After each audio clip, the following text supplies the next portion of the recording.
আসসালামু আলাইকুম সুপ্রিয় শিক্ষার্থী ভাই বোনেরা, ভয়েস চেঞ্জে আমরা ইন্টারগ্রেটিভে হোয়াট নিয়ে একটু কনফিউশন সৃষ্টি হয়। হোয়াটের সলিউশনটা আমরা কিভাবে করতে পারি তা আমরা একটা প্রচলিত বাক্য জানি যে আই ইট রাইস। এটাকে কিভাবে আমরা সমাধান করি? রাইস ইজ, হ্যাঁ, ইটের তৃতীয়রূপ কি? Eaten by me.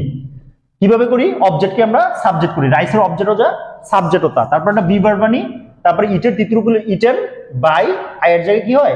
মি। তা I eat rice, rice is eaten by me, এটাকে আমরা সূত্র ধরে অন্যান্য গুলো সলভ করতে পারি। তো হোয়াট, এখানে তো অবজেক্ট নাই, তো হোয়াটটাকে অবজেক্ট করে সাবজেক্ট হিসেবে কি আনলাম? হোয়াট। তারপরে এখানে ইউ আছে, তাহলে আমরা কি লিখতে পারি? সাবজেক্টকে বাই ইউ। তা বাকি থাকে ডু আর ওয়ান্ট। আমরা জানি ডু, ডাজ, ডিড এগুলো দিয়ে প্রশ্ন করা হয়।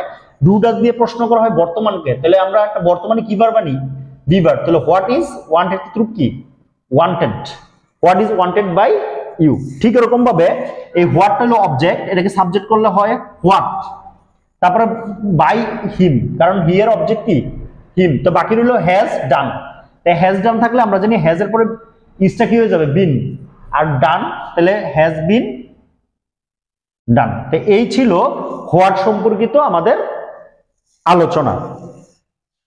সবার জন্য শুভকামনা। Thanks for watching.